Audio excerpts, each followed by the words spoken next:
సాహితీ మిత్రులందరికీ తెలుగు కథా స్రవంతికి దర్భాలక్ష్మి అన్నపూర్ణ స్వాగతం. ఇవాళ ఒక కథ వినిపిద్దాం అనుకుంటున్నాను మీకు. కథ పేరు ఒప్పుకోలు. మరి కథలోకి వెళ్దామా? ఏమోయ్, ఏమిటి ఆలస్యం, వస్తున్నావా? గేటు దగ్గర నిలబడి భార్య రాక కోసం ఎదురుచూస్తున్న రంగనాథం కాస్తంత అసహనంగా కేకవేశాడు. 5 నిమిషాలు ఎదురు చూశాకనే ఇక ఆలస్యం భరించలేనట్టుగా అలా చేశాడు రంగనాథం. అతడు ఇవాళ భార్య వసుమతికి తనకి నచ్చిన 2 రోడ్లకు అవతల ఎవరో కట్టుకున్న ఇల్లు చూపించాలన్న తాపత్రయంలో ఉన్నాడు.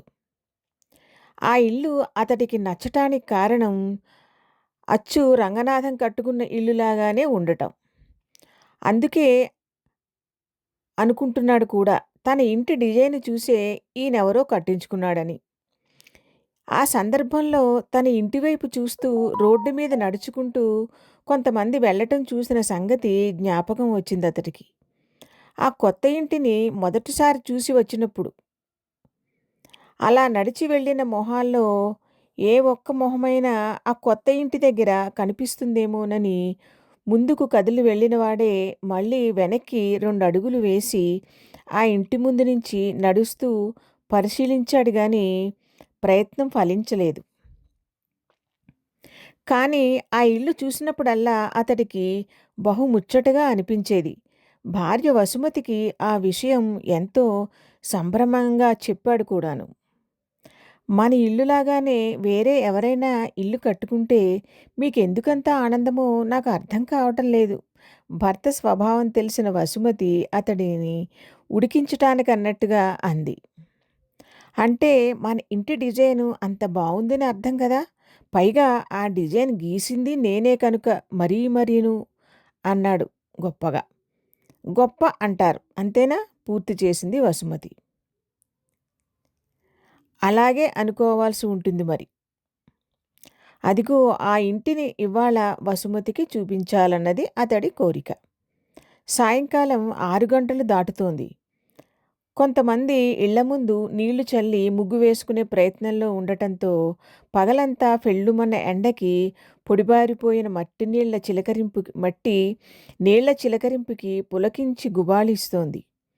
అటువంటి గుబాళింపులతో పని లేదనుకున్న వాళ్ళు ఇంటి ముందు గచ్చు చేయించేసుకున్నారు. భర్త రెండో పిలుపు అందుకోగానే హడావిడిగా బయటికి వచ్చిన వసుమతి చెప్పులు వేసుకుని ముందుకు కదిలింది. ఏమిటంత ఆలస్యం, విసుగ్గా అంటూ ముందుకి కదిలాడు రంగనాథం. ఏమో ఎందుకయిందో నాకు తెలియటం లేదు. భార్య చెప్పిన జవాబుకి ఒక్కసారిగా ఆశ్చర్యచకితుడైనట్టుగా పక్కకి చూసి మళ్ళీ మొహం తిప్పుకున్నాడు రంగనాథం. జవాబు చెప్పటం ఇష్టం లేనప్పుడు ఆమె అలా అంటుందని రంగనాథానికి తెలుసు. సరిగ్గా అదే క్షణంలో అనుకుంటోంది వసుమతి మనస్సులో. ఆఫీసు నుంచి వచ్చిన అరగంటలో కాఫీ త్రాగిన తర్వాత హఠాత్తుగా బయటికి వెళ్ళాలి, బయలుదేరు అంటే ఎలాగా? ఇంట్లో పెద్దవాళ్ళు ఉన్నారు. ఇష్టమైన బాధ్యత అనుకుంటే ఆలోచించటానికి, హడావుడి పడటానికి ఎన్ని పనులుంటాయని. అత్తగారి మంచితనానికి హద్దే లేదు. కాలు తీసి కాలు వేయటానికి ఓపిక లేకపోయినా కోడలికి సహాయం చేసే అదను కోసం ఎంతో ఎంతో ఇదిగా ఎదురుచూస్తూ ఉంటారావిడ. అందుకే ఆ కుక్కర్ పెట్టడం, కూర చేయటం అనే పనుల్ని పూర్తి చేసి మరీ బయటపడింది వసుమతి. లేకపోతే ఆవిడ తీసుకుంటారు ఈ శ్రమంతాను. ఈ మంచితనాల తీయని సంఘర్షణని అర్థం చేసుకునే శక్తి రంగనాథానికి లేదు. అందుకే అతడి విసుగుతో కూడిన ప్రశ్నల పరంపరలకి అవకాశం ఇవ్వటం వసుమతికి ఇష్టం లేకపోయింది. నిజంగా ఇంత చక్కటి ఇల్లు కట్టుకోగలగటం మన అదృష్టం అనుకోవసు. హాయిగా విశాలమైన ఇంట్లో జీవించగలగటాన్ని మించిన అదృష్టం ఈ మహానగరాల్లో మరొకటి ఉండదనిపిస్తుంది. రంగనాథం పరవశంగా ఆకాశం వైపు చూస్తూ అడుగులు వేస్తూ అన్నాడు. ఆకాశమంత ఆనందంగా ఉందన్నమాట మీకు అంది వసుమతి. నీకు లేదా? నేను చిన్నింట్లో ఉన్నప్పుడు బోలెడంత ఆనందంగా ఉన్నాను నిజానికి. అబ్బబ్బా! ఆ ఇరుకు కొంపల్లో ఉండటాన్ని నాకెప్పుడూ జ్ఞాపకం చేయకు విసుగ్గా అన్నాడు రంగనాథం. నేను ఇప్పుడూ ఆనందంగానే ఉన్నానని చెప్పడం ఈ మాట అంతరార్థం అంది వసుమతి మళ్ళీ. అప్పటిదాకా నడుస్తున్న మార్గం వాళ్ళు రోజూ వాకింగ్ కోసం వెళ్ళేదే. అలా అతని పక్కనే నడుస్తున్న వసుమతి ముత్యాలమ్మ ఇంటి ముందుకు రాగానే అప్రయత్నంగానే అడుగులు నెమ్మదిగా వేసింది.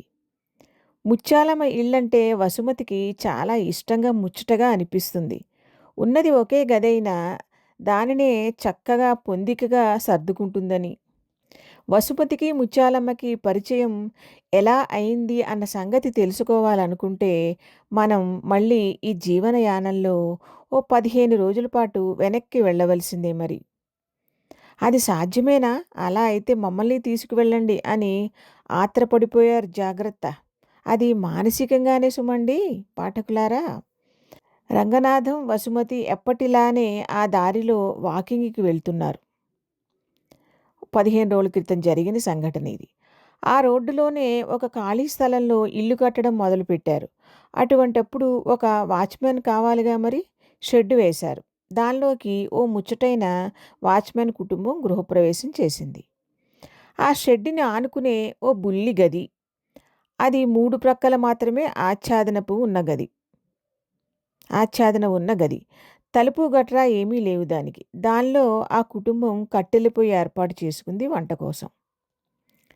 రంగనాథంతో కలిసి వాకింగ్‌కి వచ్చినప్పుడు మొదటిసారిగా ఆ ఇంట్లోకి ఆత్రంగా దృష్టి సారించి, పరికించి చూస్తూ నెమ్మదిగా అడుగులు వేసింది వసుమతి. మనిషి మనసు ఆత్మలోకి తొంగి చూసినట్టు. మనోప్రవాహం తనలోని మలినాలని భూస్థాపితం చేసి తేటతేటగా ముందుకి సాగిపోతున్నట్టు. ఏదో తెలియని పులకింత ఆమె మదిలో. ఇద్దరు చిన్నపిల్లలతో కలిసి నలుగురు ఆ కుటుంబం అన్న విషయం అర్థం అయిందామెకి. ఎలా ఉంటారో ఆ చిన్న ఇంట్లో అన్న కుతూహలం. ఇంత ఇరుకు ఇంట్లో మనుష్యులు, వారి మనస్సులు ఎలా సర్దుబాటు చేసుకుంటాయన్న ఉత్సుకత వసుమతిలో.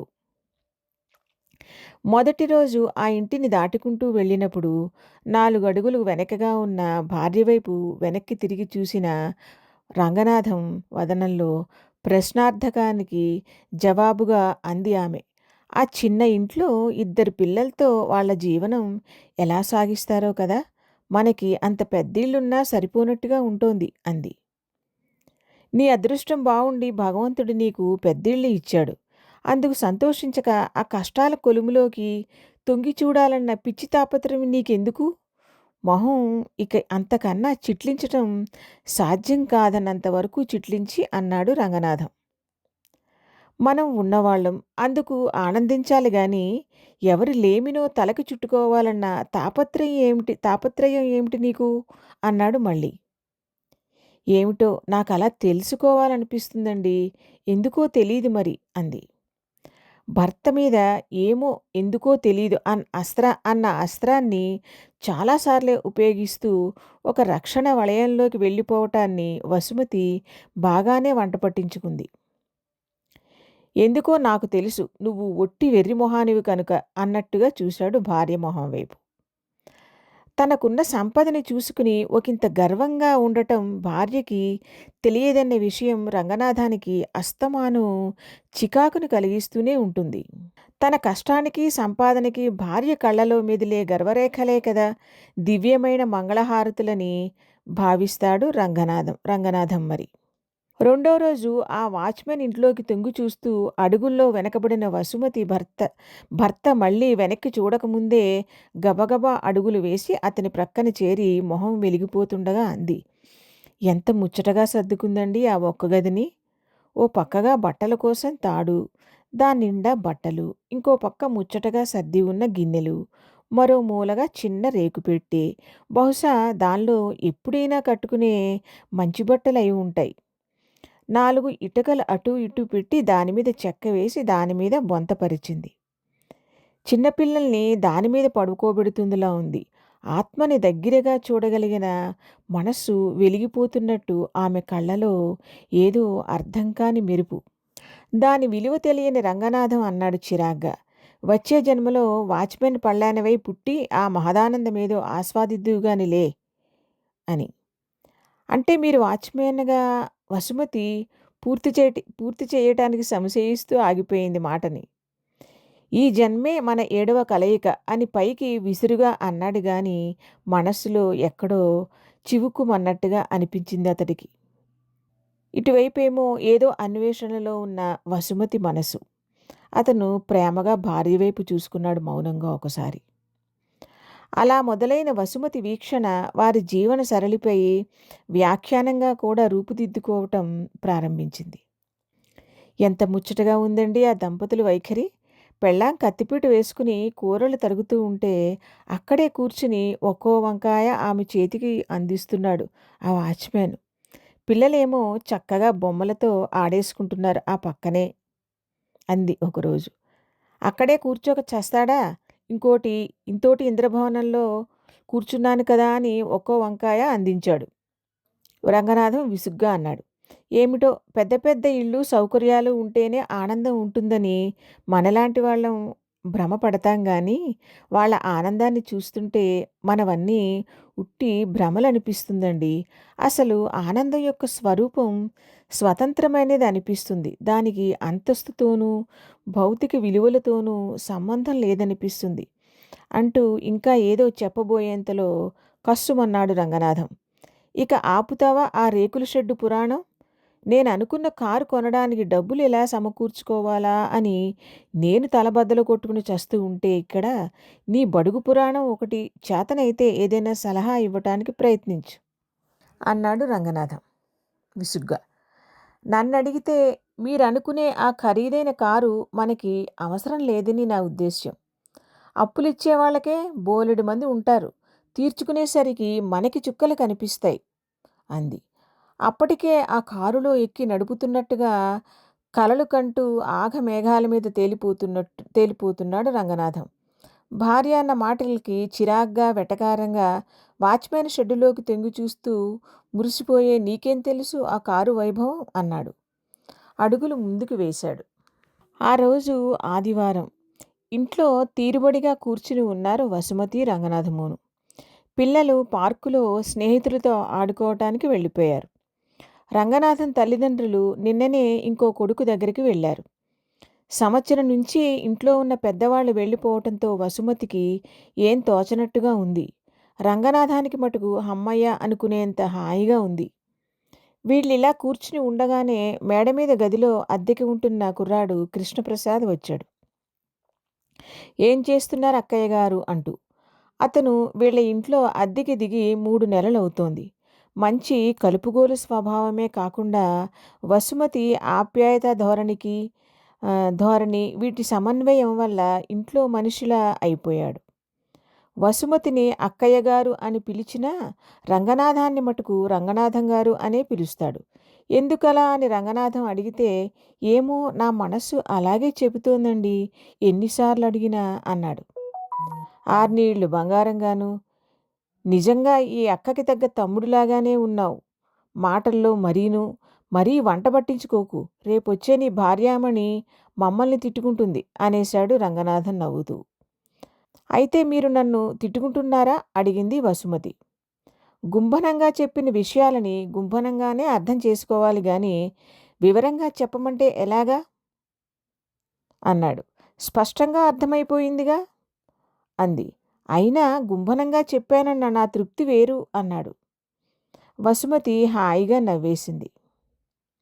కాఫీ తాగుతావా కృష్ణ అని అడగకుండానే వేడివేడి కాఫీ అందించింది కృష్ణకి వసుమతి. రంగనాథం అతను కాఫీ త్రాగటాన్ని నిశ్శబ్దంగా గమనిస్తూ ఉంటాడు. అతను కాఫీ తాగే ఆ పద్ధతి వల్ల రంగనాథానికి అలా గమనించటం అలవాటుగా మారింది. కాఫీ త్రాగటాన్ని కూడా ఒక గొప్ప అనుభూతిగా చేస్తాడేమిటి ఈ అబ్బాయి? అతనికేమైనా ప్రత్యేకంగా కల్పిస్తోందా కాఫీ వసుమతి అన్న సందేహం వచ్చి ఒకరోజు రహస్యంగా భార్యతో అన్నాడు కూడాను. నువ్వు కృష్ణకిచ్చే కాఫీలోంచే నాకు కూడా ఇవ్వు అని. అయినా కృష్ణ పొందిన అనుభూతిని అందుకోవటం అతని వల్ల కాలేదు. అది అతని మనస్సులోనే ఉందన్న విషయం తర్వాత అర్థం అయింది రంగనాథానికి.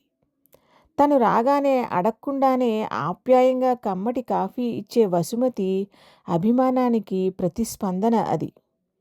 కాఫీ తాగిన గ్లాసుని వంటింట్లో గట్టుమీద పెట్టడానికి వెళ్ళిన కృష్ణప్రసాద్ అన్నాడు, అక్కయ్యగారు నీట్‌గా, ఒబ్బిడిగా సర్దుకున్న మీ కిచెన్‌ని చూస్తుంటే నాకు భలే ముచ్చటేస్తుంది అని. అతని వెనకాలే వచ్చిన రంగనాథం కించిత్ గర్వంగా అన్నాడు, ఇంత పెద్ద కిచెన్ని అందంగా సర్దుకోవటం పెద్ద కష్టమేం కాదులే కృష్ణ. సరిగ్గా సర్దుకోకపోయినా అందం దానంతట అదే వచ్చేస్తుంది అన్నాడు. ఆ మాటలకి కృష్ణప్రసాద్ చిన్నగా నవ్వేసి ఊరుకున్నాడు. నువ్వు చక్కగా సర్దుకోవటం అందం అంటే నాకు ఆ ముత్యాలమ్మే జ్ఞాపకం వస్తుంది కృష్ణ. ఎంత పొందిగ్గా, ఒబ్బిడిగా, కళాత్మకంగా పెట్టుకుంటుందని ఆ అమ్మాయి అంది వసుమతి. వసుమతి అలా అనగానే రంగనాథం తలమీద చేత్తో అసహనంగా కొట్టుకుంటూ అన్నాడు, లోపలికి వెళ్ళి చూసొచ్చావా ఏమిటి అని. మీతోనే కాదు, ఏదో పనిమీద నేను అటుగా వెళ్తూనే ఉంటానుగా.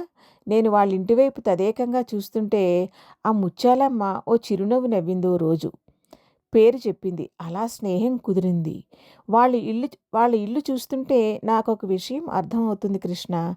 ఆనందంగా హాయిగా జీవించటానికి పెద్ద పెద్ద ఇళ్ళు కట్టుకుని ఇంతింత సామాను పోగేసుకోవలసిన అవసరం లేదని వివరంగా చెప్పింది వసుమతి. ఏదో పూర్వజన్మ కర్మ కొద్దీ ఏ ఆనందానికి నోచుకొని అలాంటి దేశదిమ్మరి ఇరుకు కొంపల బ్రతుకులు బ్రతుకుతున్నారు. వాళ్ళని చూసి ఆనందపడిపోతుండే నిన్ను చూసి నవ్వాలో ఏడవాలో నాకు అర్థం కావటం లేదు వసు. రంగనాథం వదనంలో చికాకు స్థాయి ఆకాశాన్ని అంటుతున్నట్టుగా ఉంది. తను కష్టపడి ఇంద్రభవనం లాంటి ఇల్లు కట్టిస్తే దీని గురించిన ప్రశంసలేవీ లేవు భార్య మాటల్లో. అది అతని అక్కసు. దానిని కనిపెట్టినట్టుగా అంది, మహానుభావ, మీరు కట్టించిన ఈ ఇల్లు నాకు ఇంద్రభవనంతో సమానం కాదనటం లేదు.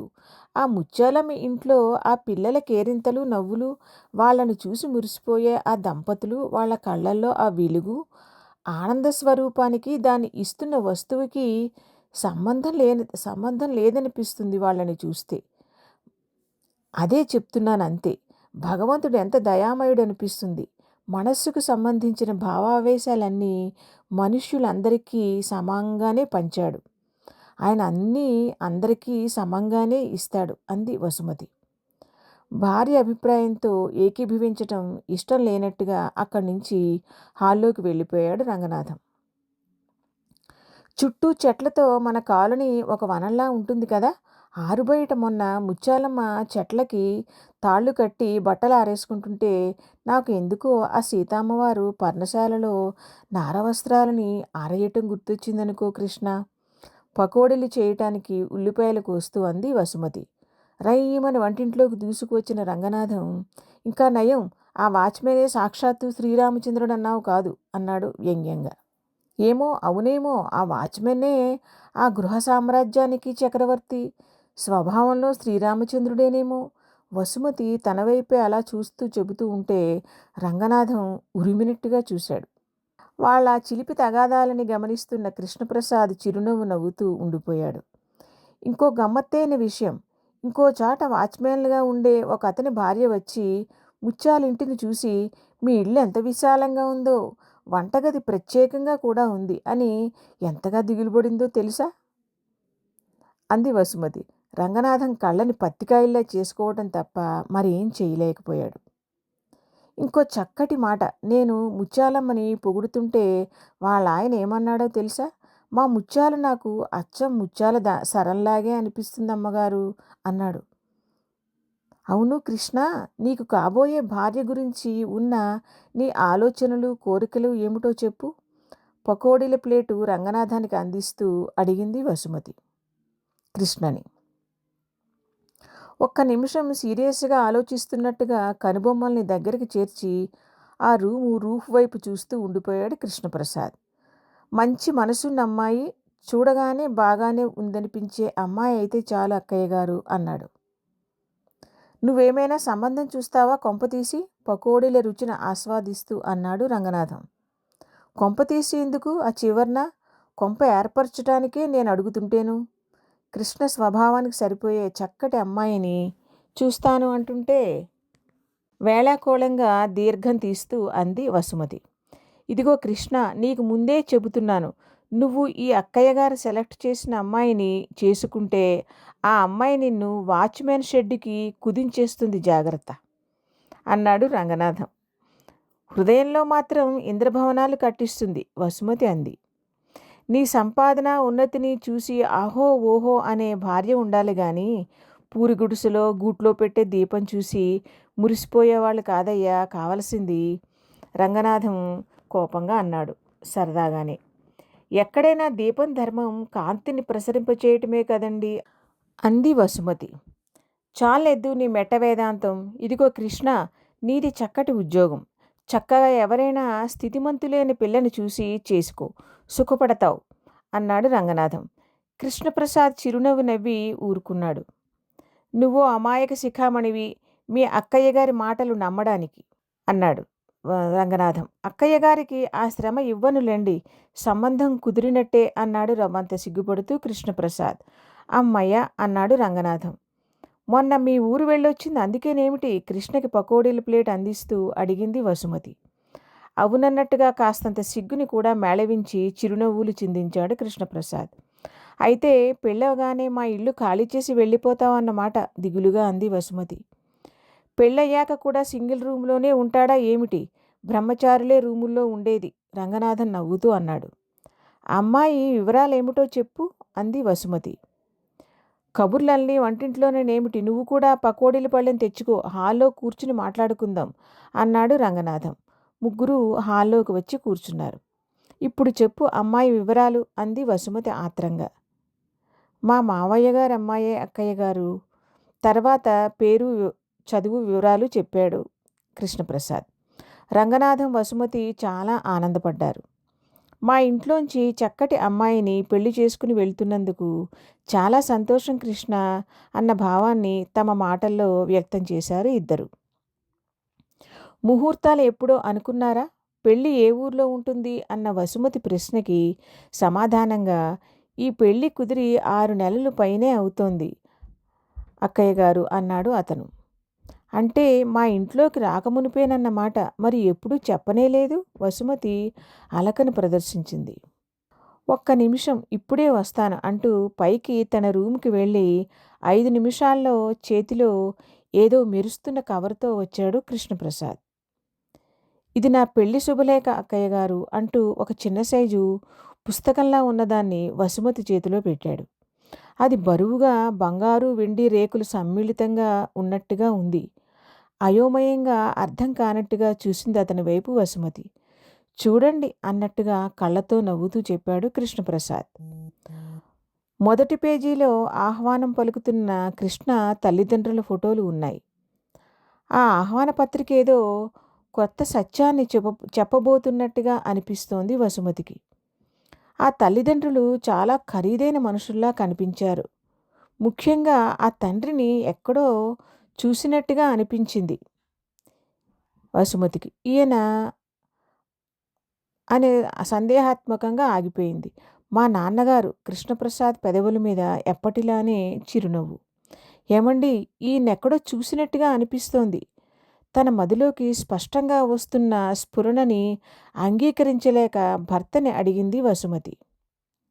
అప్పటికే ఆ శుభలేఖ రూపురేఖల్ని చూసి అప్రతిభుడైనట్టుగా ఉన్న రంగనాథం దాన్ని అందుకుని ఆ ఫోటో వైపు పరిశీలనగా చూసి మళ్ళీ కృష్ణప్రసాద్ వైపు అపనమ్మకంగా చూశాడు.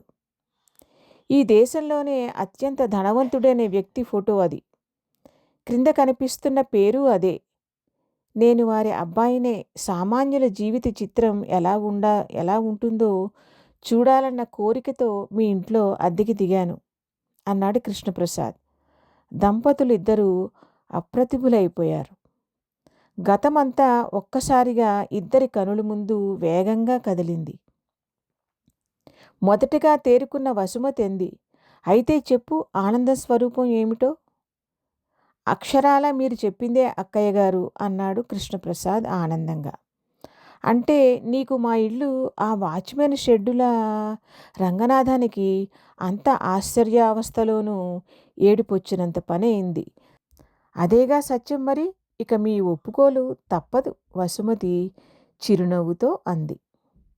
సమాప్తం. మరి ఎలా ఉందో కథ చెప్పండి మరి.